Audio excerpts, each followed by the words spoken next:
Hi everyone, welcome to my channel जिज्ञासा। आज जो हम टॉपिक अपने वीडियो में कवर करेंगे that is fringe benefits. Human resource management का टॉपिक है, कॉम्पनसेशन के अंदर आता है। नाउ फ्रिंज बेनिफिट्स होता क्या है, उसके ऑब्जेक्टिव्स क्या है, उसकी नीड क्या है and what are the various types of fringe benefits, ये हम आज के वीडियो में पढ़ेंगे। Now fringe benefits are supplementary compensation made in addition to wages, the objective being to stimulate the interest of the workers and to make the job more attractive and conducive. Fringe benefits वो benefits होते हैं जो कि एक employ को apart from salary और wages के अलावा जो भी एडिशनल बेनिफिट्स दिए जाते हैं उन्हें हम फ्रिंज बेनिफिट्स कहते हैं ना। और ये दिए क्यों जाते हैं? ताकि एक एम्प्लॉय ज्यादा डेडिकेटेड रहे अपने काम की तरफ, उसको एम्प्लॉय में अपना जॉब ज्यादा अट्रैक्टिव लगे, लोगों को अट्रैक्ट करने के लिए भी ये दिया जाता है और उनको मोटिवेट करने के लिए भी ये दिया जाता है। D.W. Belcher defines fringe benefits as any wage cost not directly connected with the employee's productive efforts, performance, service or sacrifice. इसका इन्होंने क्या कहा है according to Belcher?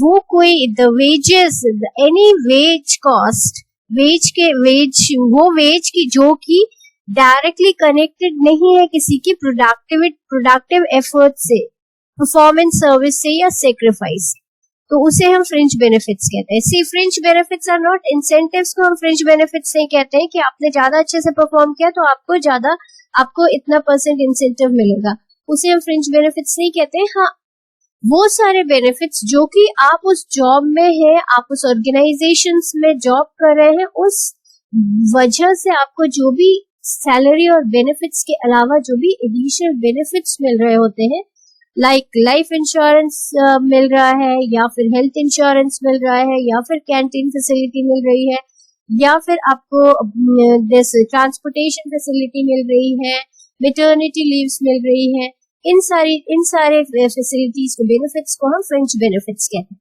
Thus, fringe benefits include both monetary and non-monetary benefits. इसमें monetary benefits भी होते हैं, non-monetary benefits भी होते हैं, given to the employees during as well as post-employment period. During the employment भी दिए जाते हैं, जैसे हमने कहा canteen facility, transportation facility, health insurance, ये हमारे ड्यूरिंग द एम्प्लॉयमेंट भी दिए जाते हैं, और पोस्ट एम्प्लॉयमेंट भी दिए जाते हैं, लाइक पेंशन प्लान होते हैं, ग्रेच्युटी, ये सारी चीजें हमारे पोस्ट एम्प्लॉयमेंट पीरियड भी दिए जाते हैं। ठीक है, these benefits are connected with the employment but not the employees contribution to the organisation. ये एम्प्लॉयमेंट से तो जुड़े हुए हैं, बट एम्प्लॉय ने बहुत अच्छा काम किया है या फिर उसकी प्रोडक्टिविटी उसकी बहुत अच्छी है, उस वजह से ये दिए जाते हैं।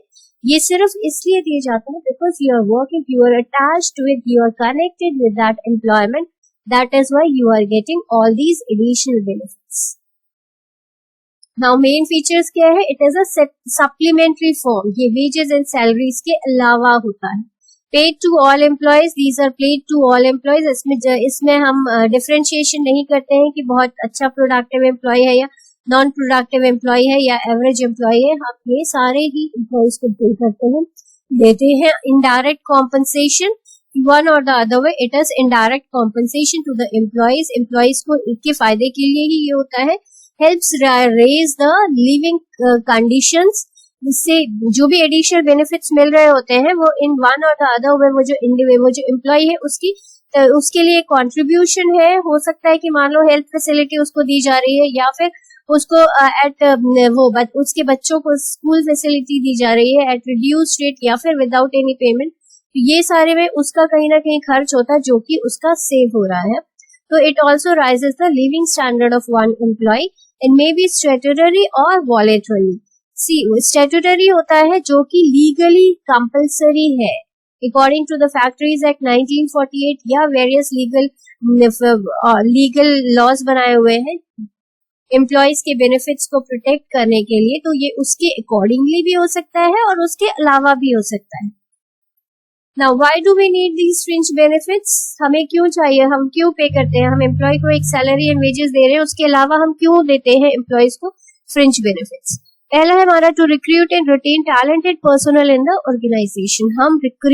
हम जब एम्प्लॉयज को अट्रैक्ट करते हैं towards the organisation to apply for the job in the organisation, इसे हम रिक्रूटमेंट प्रोसेस कहते हैं। तो इससे ज्यादा लोग अट्रैक्ट होते हैं और बहुत सारा अच्छा टैलेंट हमारी ऑर्गेनाइजेशन में जॉब के लिए अप्लाई करेगा, और जिसमें से हम सिलेक्शन करेंगे तो हमारे पास जो एम्प्लॉयज आएंगे वो उनकी क्वालिटी और ज्यादा अच्छी होगी। एंड रिटेन का मतलब होता है कि जो एम्प्लॉय ऑलरेडी हमारी ऑर्गेनाइजेशन में काम कर रहे हैं, जो टैलेंटेड एम्प्लॉयज ऑलरेडी हमारी ऑर्गेनाइजेशन में काम कर रहे हैं, वो हमारी ऑर्गेनाइजेशन को छोड़ के ना जाए, इसलिए हम उन्हें फ्रिंज बेनिफिट्स देते हैं। To protect employees' social security during old age by providing provident fund, gratuity and pension. Employees social security के लिए भी देते हैं, बिकॉज जिस एम्प्लॉय ने अपनी एज में हमारे ऑर्गेनाइजेशन के लिए इतना फ्रूटफुल हुआ है, तो उसके ओल्ड एज में उसको असिस्ट करने के लिए हम उसे as a provident fund, gratuity या फिर पेंशन प्लान्स देते हैं। To identify unsatisfied needs of the employees and convert those into satisfying needs by utilizing appropriate steps, means to identify unsatisfied employees की unsatisfied needs को determine करना और उन needs को पूरा करने के लिए उनको fringe benefits के थ्रू वो पूरा करना, इसलिए भी हम fringe benefits देते हैं। To maintain sound industrial relations and avoid unrest in the organization, employer and employee के बीच में जो रिलेशनशिप रहे वो अच्छी रहे, इसलिए हम फ्रिंज बेनिफिट्स देते हैं। या फिर एम्प्लॉय हमारी ऑर्गेनाइजेशन से सेटिस्फाइड रहे, या हम कहते हैं अनरेस्ट मतलब होता है डिससेटिस्फैक्शन की सिचुएशन, तो वो ज्यादा सेटिस्फाइड रहे अपनी जॉब से, इसलिए हम उन्हें फ्रिंज बेनिफिट्स देते हैं। To comply with various legislations related to fringe benefits which are formulated by the central or the state government, central या स्टेट गवर्नमेंट ने जो भी लॉज बनाए हैं, जो भी लेजिस्लेशंस बनाए हैं, उन लेजिस्लेशंस को पूरा करने के लिए हम फ्रिंज बेनिफिट्स देते हैं। To ensure cooperation, loyalty and faithfulness among employees of the organisation, जो हमारे एम्प्लॉयज हैं अगेन वो क्या रहे, वो हमारे ऑर्गेनाइजेशन के प्रति कोऑपरेटिव रहे, फेथफुल रहे, लॉयल रहे और हमारी ऑर्गेनाइजेशन में डेडिकेट होके काम करे, इसलिए हम उन्हें ज्यादा मोटिवेट करने के लिए फ्रिंज बेनिफिट्स प्रोवाइड करते हैं। To develop the brand image of the organisation in the eyes of the public, इससे हमारी ऑर्गेनाइजेशन की ब्रांड इमेज भी बढ़ती है, गुडविल इनहांस होती है, लोग ज्यादा डेडिकेटेड होते हैं या लोग चाहते हैं उस ऑर्गेनाइजेशन में काम करना। To develop a sense of belongingness among the employees in the organisation, again जो हमारे एम्प्लॉयज होते हैं वो ज्यादा ऑर्गेनाइजेशन की तरफ ज्यादा फेथफुल रहे, अपनी ऑर्गेनाइजेशन समझे उसको, इसलिए उनको ये एडिशनल बेनिफिट्स दिए जाते हैं। Next, objectives of fringe benefits. Objectives of fringe benefits in one or the other way same, हमारी जो नीड्स है, हम किस लिए फ्रिंज बेनिफिट्स देते हैं, तो हमारा ऑब्जेक्टिव्स क्या होता है, वही वो जो नीड्स है उन नीड्स को फुलफिल करने के लिए हम फ्रिंज बेनिफिट्स देते हैं, तो वही हमारे ऑब्जेक्टिव्स भी होते हैं। तो इसको एक बार बस रिपीट कर लेते हैं। To create and improve sound industrial relations, हमारे इंडस्ट्रियल रिलेशंस में आता है employer and employer relationship, employer and employee relationship and employer and employee relationship. तो हमारी ऑर्गेनाइजेशन में जो रिलेशनशिप रहे in between the employer and the employee वो अच्छा रहे, जिससे कि इंडिविजुअल गोल्स भी पूरा होता रहे और ऑर्गेनाइजेशन का गोल भी पूरा होता रहे। Motivate the employees, it is a motivation for the employees also कि हमारी ऑर्गेनाइजेशन हमारे लिए बहुत अच्छा, बहुत सारे काम करती है, तो हम उससे मोटिवेटेड होते हैं और ज्यादा डेडिकेटेड होके काम करते हैं। To provide security to the employees, again हमने कहा कि ये एक सिक्योरिटी, आपको हेल्थ इंश्योरेंस मिला या फिर आपको ओल्ड एज बेनिफिट्स मिला या फिर आपके बच्चों को एम्प्लॉयमेंट मिली after the death of the employee, ये सारे क्या होते हैं, सिक्योरिटीज होते हैं in the mind of the employees. To protect the health of the employees, health insurance हम प्रोवाइड करते हैं, लाइफ इंश्योरेंसेस प्रोवाइड करते हैं to the employees and to the family members of the employees. To promote employees welfare, employee की welfare के लिए काम करना, इसलिए हम उनको, हमारा ऑब्जेक्टिव होता है कि एम्प्लॉयज को एक अच्छा वर्किंग कंडीशन प्रोवाइड करें, उनको एडिशनल फैसिलिटीज प्रोवाइड करें, लाइक कैंटीन की फैसिलिटी दें, ट्रांसपोर्टेशन फैसिलिटी दें, उनके बच्चों के लिए हम कोई जो फैसिलिटीज दे सकते हैं, तो ये सारे हमारी एम्प्लॉयज की वेलफेयर के लिए हम प्रमोट करना चाहते हैं, ऑर्गेनाइजेशंस प्रमोट करना चाहती है।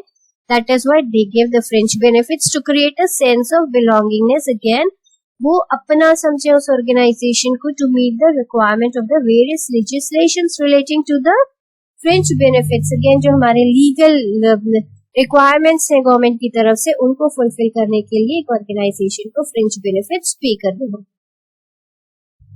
नेक्स्ट है the fringe benefits are classified under 5 heads. कौन कौन से फ्रिंज बेनिफिट्स होते हैं या किस तरह के फ्रिंज बेनिफिट्स होते हैं जो कि ऑर्गेनाइजेशंस प्रोवाइड करते हैं एम्प्लॉइज को। इसका हम पहला हेड हम जो लेते हैं that is employment security. Employee को एम्प्लॉयमेंट सिक्योरिटी में क्या क्या प्रोवाइड किया जा सकता है? अनएम्प्लॉयमेंट इंश्योरेंस, अगर उसकी नौकरी छूट जाती है किसी भी वजह से तो उसको इंश्योरेंस करवाना। टेक्नोलॉजिकल एडजस्टमेंट पे, टेक्नोलॉजिकल एडजस्टमेंट पे होती है जो आईटी इंडस्ट्री में लोग होते हैं वो लोग बहुत जल्दी जल्दी क्विट करते हैं तो दिस इज उनकी जो पे होती है उसको थोड़ा सा एनहांस करके या ज्यादा उनको पे किया जाता है, इसे हम कहते हैं टेक्नोलॉजिकल एडजस्टमेंट पे।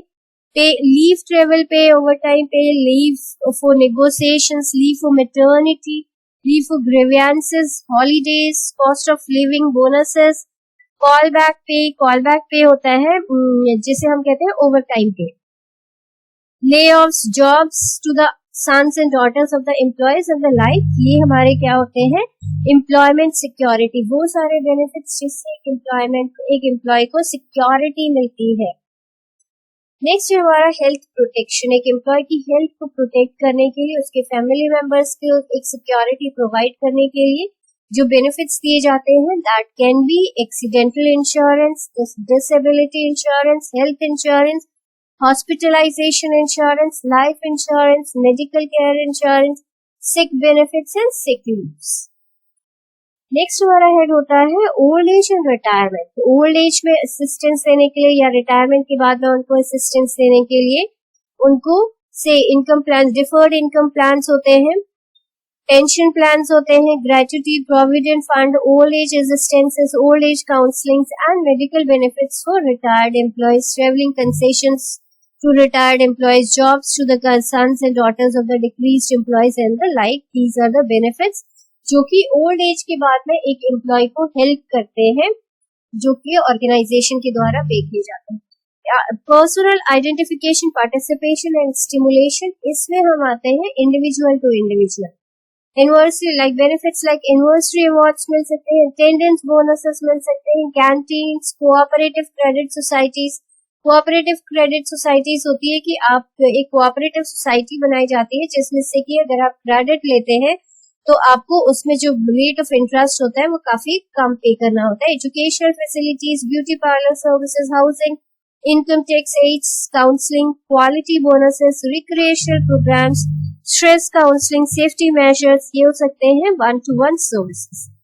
नेक्स्ट हमारा इसके अलावा भी बहुत सारे अदर बेनिफिट्स हो सकते हैं like payment for time not work, sick leave with पे, वेकेशन विद पे, पेड रेस्ट हो सकता है, relief time, paid lunch periods, grievance time, bargaining time, travel time, ये सारे एडिशनल बेनिफिट्स हो सकते हैं अपार्ट फ्रॉम दैट एक्स्ट्रा पे for time work that is over time. Incentive bonuses हो सकते हैं, शिफ्ट प्रीमियम्स हो सकते हैं, old age insurances, profit sharing means हमारे ऑर्गेनाइजेशंस अपने प्रॉफिट में से कुछ एडिशनल से वेजेस एंड सैलरी के अलावा उन्हें कुछ पे कर देती है।